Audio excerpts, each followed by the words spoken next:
paz do Senhor, meus irmãos, professores, superintendentes e alunos da Escola Bíblica Dominical.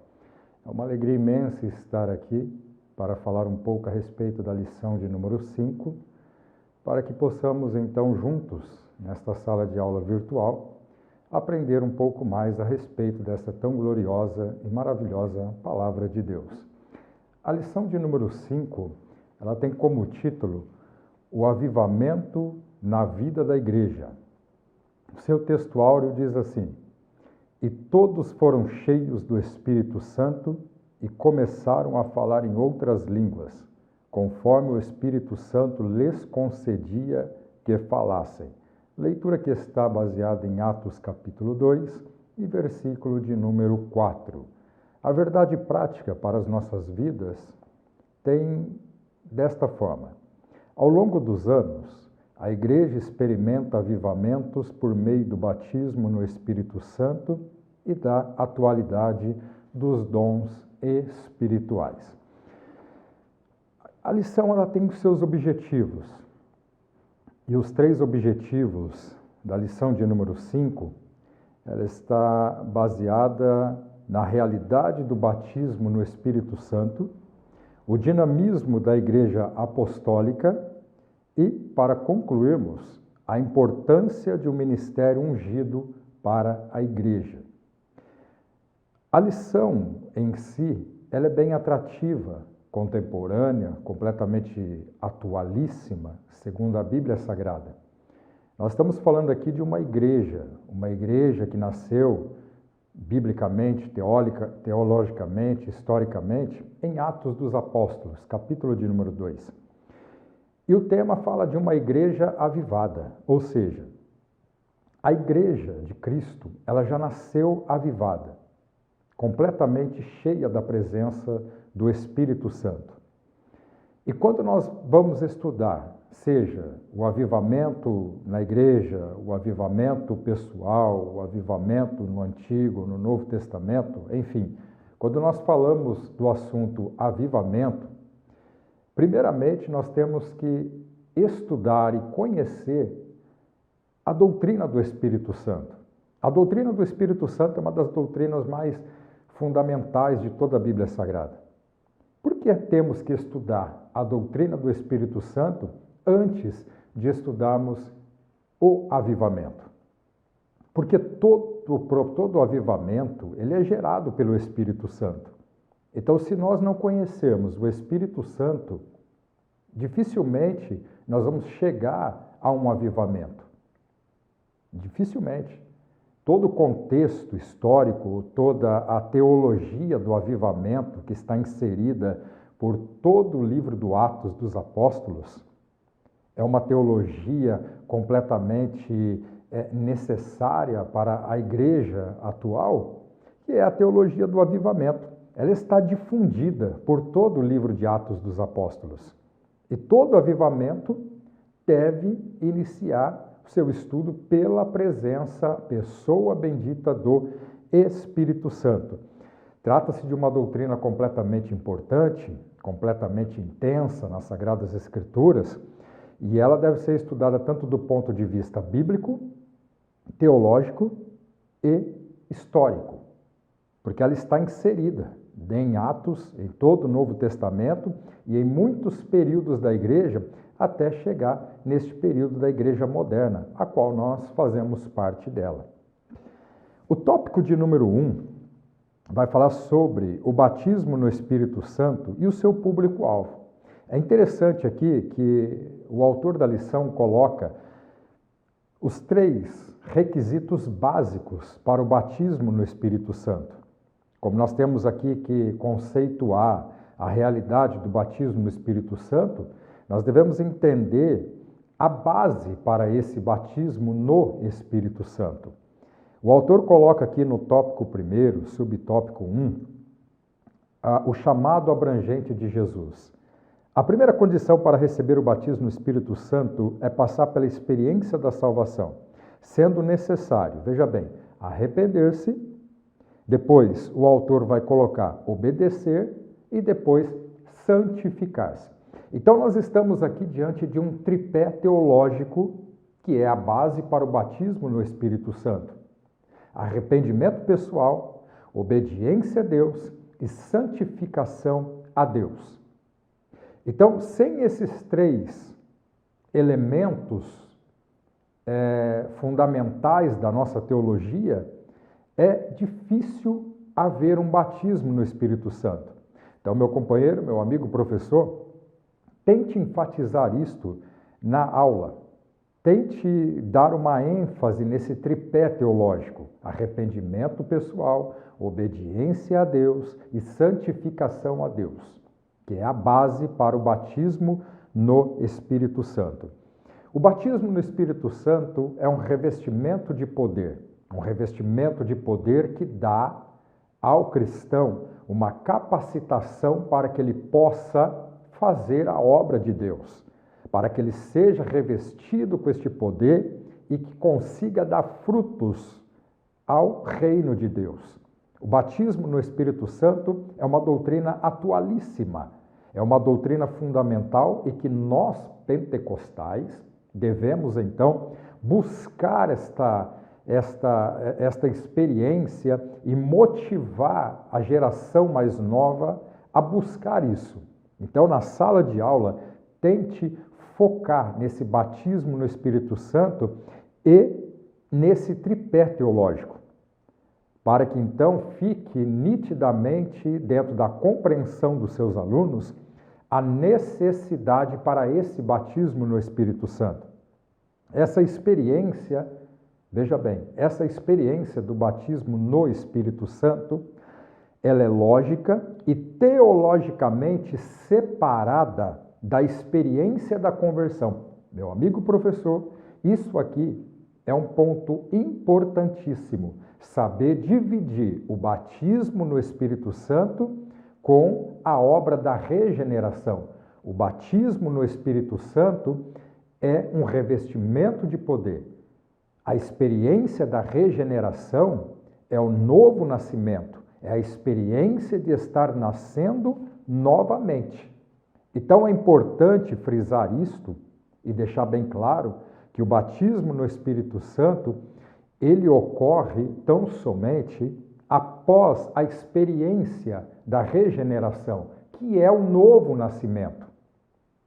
É completamente bíblico e a teologia de Cristo, a teologia dos apóstolos, ensina completamente este movimento, esta ação do Espírito Santo. Vejam bem, lá em 1 Coríntios, capítulo de número 12 e versículo de número 13, o apóstolo Paulo diz que nós fomos batizados em um só corpo, fomos batizados em Cristo. Veja bem, as mentes pensantes do cessacionista, ou seja, aqueles que acreditam que os dons espirituais, o batismo no Espírito Santo, foi somente para a igreja nascente, para a igreja primitiva.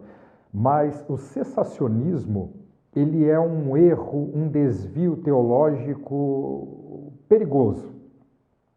Porque os dons são para hoje, o batismo no Espírito Santo são para hoje. E quando Paulo fala ali em 1 Coríntios capítulo 12, versículo 13, ali ele está dizendo, batizado num só corpo em Cristo. Ou seja, o que ele quis dizer ali? O que ele quis relatar? O que Paulo quis dizer com isso aí? Onde que os nossos irmãos que dizem que os dons espirituais cessaram e amam usar esta passagem bíblica de 1 Coríntios capítulo 12, 13, alegando que ali é o batismo no Espírito Santo, que não tem mais o batismo no Espírito Santo, que nós já fomos batizados em Cristo. Mas veja bem, o que Paulo estava querendo dizer ali? O apóstolo Paulo estava querendo dizer o seguinte, que na conversão o Espírito Santo batiza em Cristo. Na conversão, o Espírito Santo batiza em Cristo, fazendo com que nós, então, venhamos fazer parte do corpo, membros do corpo de Cristo. Após isto, em uma experiência subsequente a essa regeneração, a essa conversão, então agora é Jesus Cristo quem batiza no Espírito Santo. Perceberam? 1 Coríntios capítulo 12, 13, nós temos ali, e podemos ver, duas experiências. A experiência da regeneração, que é quando o Espírito Santo batiza o cristão em Cristo. Esse batiza é como se fosse um enxerto em Cristo, fazendo parte então do corpo de Cristo. E depois é Cristo, numa outra experiência, quem vai batizar no Espírito Santo. Então, o batismo no Espírito Santo e a experiência da regeneração estão completamente distintos uns dos outros. É uma experiência e outra experiência. Não é o mesmo efeito, não é a mesma ação pneumatológica ou cristológica, mas são doutrinas diferentes. A doutrina do batismo no Espírito Santo é uma coisa, a doutrina da regeneração é outra coisa. Então, são assuntos que devem ser tratados em sala de aula e deixar bem explícito aos alunos. Deve ser algo que deve ser bem esmiuçado para que o aluno entenda essa diferença de regeneração e batismo, então, no Espírito Santo. E é interessante que quando a gente vê Atos capítulo de número 2, Atos capítulo de número 10 e Atos capítulo de número 19, nós vamos poder observar uma base teológica a respeito do batismo no Espírito Santo e a diferença da experiência da regeneração. Atos 2, Atos capítulo 10 e Atos capítulo 19. Podemos chamar de uma base exegética, onde nós, então, podemos compreender essa divisão, essa distinção entre essas duas experiências pentecostais, registrada, então, no livro do Atos dos Apóstolos. A teologia do avivamento é uma teologia viva, sadia e que deve ser cada dia mais propagada, porque a igreja primitiva foi uma igreja que nasceu avivada, tá? Então, foi uma igreja que cresceu. E esse crescimento, essa manifestação do batismo no Espírito Santo é uma das principais marcas da identidade do pentecostal. O batismo no Espírito Santo, ele marca um novo sentido para a vida, uma nova experiência, um sentido de uma nova existência. Porém, agora, uma capacitação para fazer, então, a obra. A democratização do Espírito Santo, veja bem, gera uma nova razão de viver no meio do corpo de Cristo. Então, é necessário você, professor, motivar os seus alunos que não são batizados no Espírito Santo e perguntar a eles se eles têm buscado o Espírito Santo. Veja bem, é fundamental que nós, professores, dentro de uma sala de aula, temos que criar umas certas perguntas que venham a gerar algum tipo de pensamento no meio dos alunos. Nós não podemos apenas formular perguntas onde o aluno tão somente possa responder sim ou não. A nossa pergunta tem que ser aquela pergunta que faça com que o aluno pense e que ele, pelo menos, consiga desenvolver uma frase, um diálogo, uma dialética sobre este assunto e outros assuntos mais. Então, é de real importância você perguntar aos alunos se eles estão buscando o batismo no Espírito Santo ou se eles sabem o que é o batismo no Espírito Santo, o que é receber o Espírito Santo no ato da conversão e ser batizado no Espírito Santo, que é uma experiência subsequente à regeneração, ao, então, novo nascimento. Mas eu disse aqui que o batismo no Espírito Santo, biblicamente, ele só vem após da regeneração. No entanto, se algum aluno lhe perguntar, mas professor, lá em Atos, capítulo de número 10, versículo 44 em diante, nós vamos ver um relato que, enquanto Pedro pregava, de repente o Espírito Santo desceu e os gentios da casa de Cornélio foram batizados no Espírito Santo. Como explicar isso? Como explicar então isso? Sabendo que a nossa teologia, ela ensina que o batismo no Espírito Santo vem somente depois do novo nascimento. Mas aqui em Atos capítulo 10, aconteceu o contrário. Os da casa de Cornélio, que eram gentios, eles receberam o batismo no Espírito Santo e a Bíblia diz que eles começaram a falar em línguas, que é a evidência do batismo no Espírito Santo. Mas como explicar isso caso algum aluno faça-lhe esta pergunta? Ora, veja bem, havia ainda naquele tempo uma certa rejeição dos judeus para com os gentios na questão deles fazerem parte do reino de Deus. Ainda a maioria dos judeus estavam fechados para esse contexto, para essa questão da morte expiatória de Cristo na cruz, também ser para os gentios. E os judeus, em muitos deles, não concordavam muito com esta ideia, eles não estavam acostumados ainda com esta ideia. Então, o que acontece aqui? Por que então eles foram, os gentios da casa de Cornélio, foram batizados no Espírito Santo antes de nascerem de novo? Por quê? Ora, aqui primeiramente foi um ato soberano de Deus. É uma questão completamente que podemos chamar de atípica. Por quê? Deus precisava, de uma certa forma, mostrar aos judeus que os gentios também eram povo de Deus e que o sacrifício de Cristo na cruz também era para os gentios, porque era a salvação para todo aquele que crê.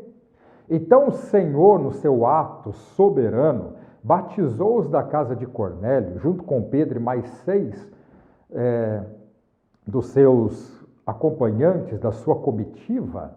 Eles então precisavam ver isto, que o plano redentivo de Cristo também era para os judeus. Então, como o batismo no Espírito Santo era algo que estava em evidência e estava contagiando Jerusalém e outras cidades por aquela região, então o que acontece? Eles são batizados no Espírito Santo para provar que a salvação, que Deus também era Deus dos gentios, ao ponto, depois deles serem batizados no Espírito Santo, os da casa de Cornélio, Pedro diz então, quem é que pode impedir então estes homens de ser batizados nas águas, se eles já foram batizados no Espírito Santo? Ninguém falou mais nada, porque Deus manifestou então o derramamento do Espírito Santo na vida daqueles gentios, dos da casa de Cornélio, provando que Deus confirmava a entrada deles no reino de Deus.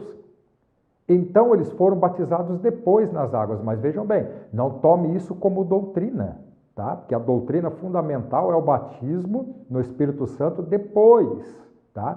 Do novo nascimento. E outra questão fundamental é você voltar a Atos e colocar em Atos capítulo 10, versículo 1, porque você vai poder perceber que ali Cornélio, a Bíblia diz que ele era temente, fazia oração e dava esmolas, ou seja, era um homem que já buscava a Deus, mas não era ainda nascido de novo. Então esse pode ser o segundo ponto do motivo de Deus ter batizado no Espírito Santo antes dele descer às águas. Tá? Então isso aqui, se algum aluno lhe fizer a pergunta, é importante você também destacar essa questão. O tópico de número 2, o dinamismo da Igreja Apostólica. A igreja nasce avivada, a igreja depois do Pentecoste. Veja bem, eles foram tão cheios do Espírito Santo, que é isso aqui, significa ser batizado no Espírito Santo, ali em Atos capítulo 2 e versículo de número 4, esse cheios no Espírito Santo, dentro do contexto, é ser batizado mesmo no Espírito Santo. Então ali eles começaram então um trabalho de evangelismo, de propagação do reino de Deus.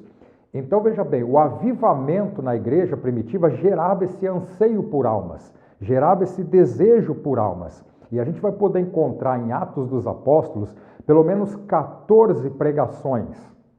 E 14 pregações com a mesma essência. Então vejam bem, o ministério que nós devemos ter nos dias de hoje é um ministério ungido, cheio do Espírito Santo de Deus. Pergunte aos seus alunos se eles buscam este poder do alto e queiram ter um ministério ungido. Porque, vejam bem, desconfie de todo movimento que não seja do Espírito Santo de Deus. E ensine os seus alunos que ministério não é um clubinho de egocêntricos, que tudo deve ser para a glória de Deus. Tudo deve ser voltado para Cristo, porque Cristo glorificou o Pai. E nós também devemos fazer isso com o nosso ministério. Isso é avivamento na vida da igreja. Meus irmãos, quero deixar aqui a minha conclusão, agradecendo a Deus por esta oportunidade, por este momento, e eu encerro com aquele espírito de oração, que haja um derramamento do Espírito Santo em sala de aula. E diga aos seus alunos quantos estão dispostos a buscar este poder do alto e a saírem de uma sala de aula avivado. No final da aula, ore pelos teus alunos, para que o Senhor batize no Espírito Santo. Não tenha a doutrina do batismo com o Espírito Santo apenas de forma teológica, mas a tenha na prática. Em nome de Jesus, é assim que eu encerro esta aula para a honra e glória do nome do Senhor. Deus abençoe a todos.